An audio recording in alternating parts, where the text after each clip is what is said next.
people we defeated are still in denial. They have refused to move on. I don't know why.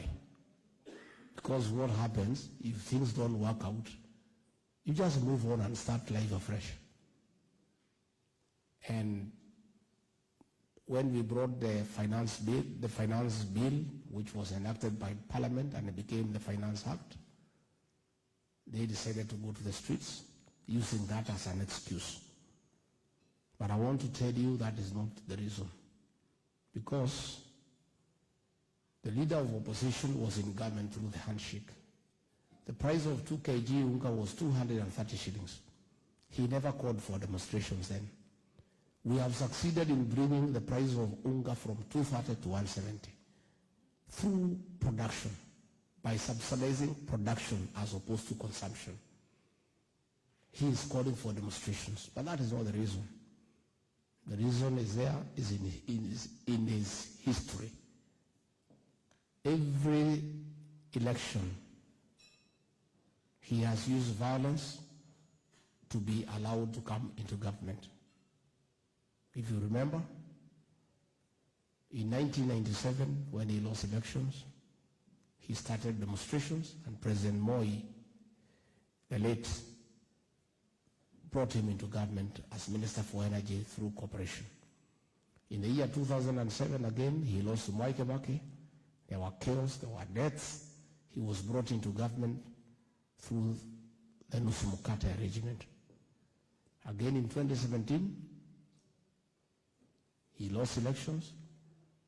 He brought violence. He sowed fear to Uhuru Kenyatta. And Uhuru Kenyatta, because he's a Cerelac baby, he brought fear. Allowed him into government. You know what happened? The Jubilee agenda was put aside, and that is how we have a debt of 9.6 trillion.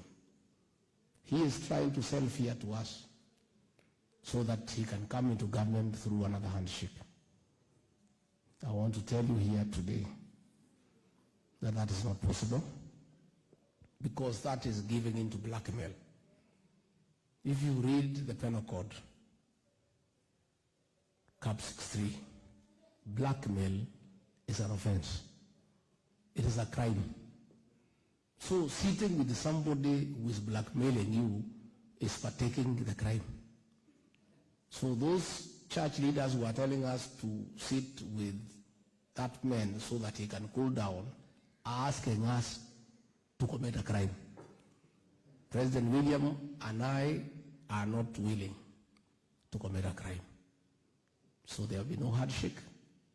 There will be no arrangement.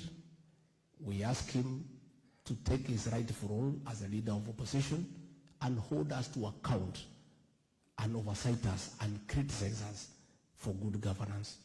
Because that is what the Constitution provides. And that is why we had allowed these demonstrations to go on, because the Constitution allows the right to picket, to demonstrate, and all that. But Article 37 says those demonstrations must be peaceful and the participants must be unarmed. What we have seen is violence, is chaos, and the country was almost burning. So we made a decision that that character has never done a peaceful demonstration. And any demonstration he does will end up in chaos and violence. So we have said it will not happen. And in those 3 days, that matter was dealt with conclusively. They had called for one for Wednesday. I have told they have been postponed. They have postponed. There is no postponement. You cannot postpone something that will not happen. It's just trying to please his supporters. So I want to assure you that there is no political problem in Kenya at all. The people on the 9th of August made a decision, and the will of the people prevailed. The losers went to the Supreme Court as per the Constitution, and they were told they have no case. And they moved on, they didn't have a problem. They only came to say there is a problem 6 months later. Somebody cannot steal your cow and you find it is not there. and you are okay. Then 6 months later you say your car has been stolen. It's not possible.